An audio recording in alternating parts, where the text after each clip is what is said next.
intellectual properties law firm at the time when I started my business, so I was privy to a lot of information that I see other playwrights are not privy to. And, when somebody asks me a question about it, the amount of trouble that you can get in for that kind of thing. And a lot of playwrights don't have insurance. They don't have individual liability insurance. Anybody can say they took that from a play that I wrote or a book that I wrote or, something. So how do you know that the laws around your craft. So how do you know that someone has actually taken your work? Do you have spies out there watching out for you? Well, no, we're really bold with our stuff. We'll sneak into a theater and record somebody's play and start selling those DVDs for $5 a piece right out on the road. You mean we can do some bootleg on your shows? No, I'm just... You know what I mean? We're really bold with stuff. And people don't think that it's a problem, but it really is a problem, and you can really get in trouble if somebody if somebody catches you. I have two playwrights that I know that shut down some bootlegger with the police. Wow. So those are just things that you have to you have to look into. And I suggest that anybody that's doing a play with music in it, that they get themselves a competent songwriter and have somebody write an original song and arrange it and copyright it as a work for hire so that they own it. And then they can use that music anytime they want to, and they can go ahead and go ahead and record their play and sell it however they want to, without all the other attachments that come along with it. Okay. So when people come out and see your production, what do they come out to see? When people come out to see my production, they come out to see a wonderful show that I have put my whole heart and soul into for a reasonable price.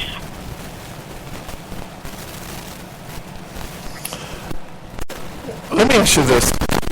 How many friends, family members have you lost since doing this type of work? 2 friends. 2 friends? Yeah, 2 friends. Why, you didn't give them the free tickets? No, actually, one friend was going through some things, and she was an actress of mine, one of my actresses, and she was going through some things, and it was preventing her from focusing on her role. And I had to replace her. And she was also a playwright, so I thought that she should have understood that, but she didn't. Okay. And then the second person who was a friend of mine, and this is like really funny because I have a registered business. So when you're a registered business, you have to be held accountable within the laws. Okay. And I lost a guy friend who had taken some personnel information and contacted a lady, and the woman threatened to sue me for sexual harassment. A woman threatened to sue you for sexual harassment? Because it was my company. And the guy got her phone number somehow, and she thought that I had given it to him out of my personnel records. Wow, okay. Right, and see, this is the thing. A lot of people that don't know the industry, they come in and they think they're just going to have fun, and they don't see it as a real business. Like if you work at the bank and you pat the teller on the behind, you're going to get sued for sexual harassment. So, it's the same in any business. You have to adhere to the laws of, your commonwealth. So those were the 2 situations where I had actually lost friends because they didn't understand where I was coming from as far as the business aspect. Wow, okay. So the word for today in Playwright is sexual harassment. That's the key word for today, sexual harassment in play. How, you speak about sexual harassment, but in the plays, you're kissing, you're touching, you're feeling, Can an actor or actress, you might have, I don't want to say,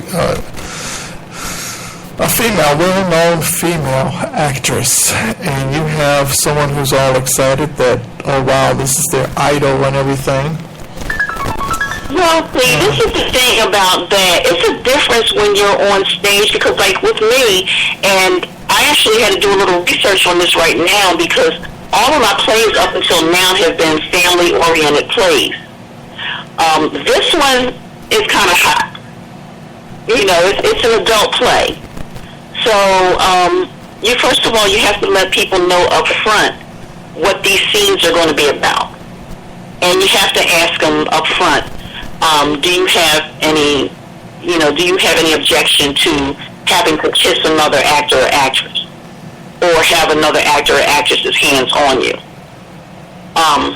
If they don't have a problem, you make sure that clause is in the contract when they sign it, and that kind of covers you for anything that may happen on stage or during rehearsal. Okay. Well, we are looking forward to seeing you come here to Chicago and bring your production here. And hopefully you bring a big tub of Rita's water ice with you. No, I'm just kidding. Just Pagano's, just bring a nice Pagano steak sandwich. You guys don't have Rita's water ice out there where you are? In Chicago? Really? Well, I mean, it's cold enough out there, No, we don't have Rita's water ice here in Chicago. We don't even have hoagies. Oh, well, you know what? The hoagie thing could be fixed because, if you can get some hoagies or cheesesteaks or whatever and have the FedEx down there on hot ice to get there the next day. Nah, hot ice or dry ice? Well, dry ice. We call it hot ice. Dry ice. Yeah, no. That won't work. That won't work. Nah. So you want me to drive it down there for 20 hours in a thermos? It's not no 20 hours from Chicago to Philadelphia. It is only 14 hours straight through with one gas stop. That's it. 14 hours straight through. Now I gotta go shopping and stuff on the way. Without any sleep. Oh no. Well, I think it took me. I drove down to Detroit, and I think it took me about 16 hours to get down there. Okay, so were you in a tour bus with your crew? Oh no, one of my Playwright friends from Detroit was having a play, so I drove down to see it. Okay, all right. I believe in supporting people. All right, that's good. Did you hear that, listener? She believes in supporting people, so that's what it's all about, is supporting individuals in this industry. So if you're looking to get in contact with Miss Connie Construction Duncan Doohan, she does construction too. So yes, I do build my own sets. So if you need to get in contact with her, what's the phone number? My telephone number is area code 267-679-2711. And what's your email and your website? Okay, my website is www.aladycproductioncompany.com. And if you want some Rita's water ice, and she'll ship it on some hot ice. Yeah, right. Well, we always called it hot ice when we were kids because it was steaming. Okay. And if you want a nice Pagano steak sandwich, let me stop, because I don't want people thinking I'm flirting to you over the air, because I know I'm flirting for a sandwich. I know people hitting me up like, I don't believe this. He's supposed to be talking to her about her play and everything. He's flirting to her about some sandwich. Look, I'm a foodie, so I like. Well, they say a way to a man's heart is through his stomach. And your husband might be listening. That's what. I don't mess with y'all Philadelphia people. Y'all crazy. End up having me walk around the art museum trying to find Rocky again. No, it ain't that bad. You know what? Despite the things that you hear on the news they really, I mean, people in Philadelphia are really a special breed. I mean, we're really a special breed of people. I mean, you know, we have a hard exterior, but we about as soft as marshmallows on the inside, some of us. Well, if you're so soft as a marshmallow, how about doing your black box production right in front of that statue with the big buffalo in front of the art museum? Doing a what? A black box production in front of the art museum. A black box production in front of the art museum. Yes. You got If we could get a permit and we could get a permit out there and get some sound and stuff out there, we could probably do it. You know, they have those portable stages you can build stages on. Okay. It would have to be a production that's conducive to doing something like that outside, because, like, you know, you have many scenes, and a lot of times you have clothes changes and that kind of thing. And, you know, you would need dressing rooms or dressing tents or whatever. So it would have to be something, you know, maybe on a small scale without a whole lot of technical stuff. Well, I'm just throwing that out there so I can get a little investment in there. I'm trying to be a sponsor, and hopefully you can be a sponsor to Smooth 90.5 FM, WGSJBC Radio. And, yeah, you know. We'll see. We can talk about some stuff. Uh-huh. I'm actually working on a sponsorship right now with a credit union out here that wants me to write a scene advertising their credit union in my play. So, you know, we're going to work on that. Okay, and if you ever need a good quality actor who doesn't know anything about acting but does know something about being on the radio, and a good technical individual, now let me stop, I'm playing. You know what? I'm telling you, that is so cool that you say that, because I have written parts around people's personality just so they can get on stage. Oh, really? My friend, I thought you don't know I had a guy a few years ago, and I love this guy. His name is Leonard Young. He's the CEO of DelawareBlack.com down here. And he really admires everything that we do in the theater. So my first play, I wrote him a part with no words. And he got to play Dr. Sinclair.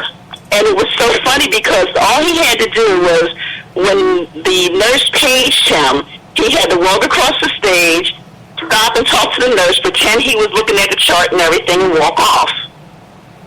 Well, the funniest thing about it was a lot of his family was there, but they didn't know he was going to be in it. And, you know, they were telling him how he was the best one in the play. Wow, okay, okay.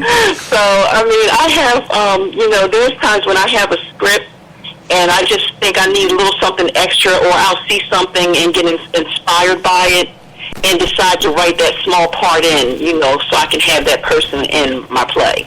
Okay, okay. Well, we are looking forward to seeing you come to Chicago. How about this? What we do here in Chicago is when the mayors have a battle with the Chicago Bears battle with the Green Bay Packers, you know, they swap off and, you know, give off the Chicago mayor gives off whatever type of food we have here, and Wisconsin does the same thing. We're going to do that with Philadelphia. We're going to build a relationship. We're going to build a foodie relationship with all my playwrights, and you are going to be the kickoff, because we're going to kick it off with the food here. I send you some Chicago-style hot dogs, some pizza and cheesecake, and you send me some paganos and other. No, let me stop. But Paganos, listen, you trying to get a hoagie, ain't you? Paganos, they have the really great hoagies, but you know you got to go to Jim's or Pat's for the steaks. No. You don't want the Jim's or Pat's steaks? You want the Pagano steak? No Geno's, no Pat's.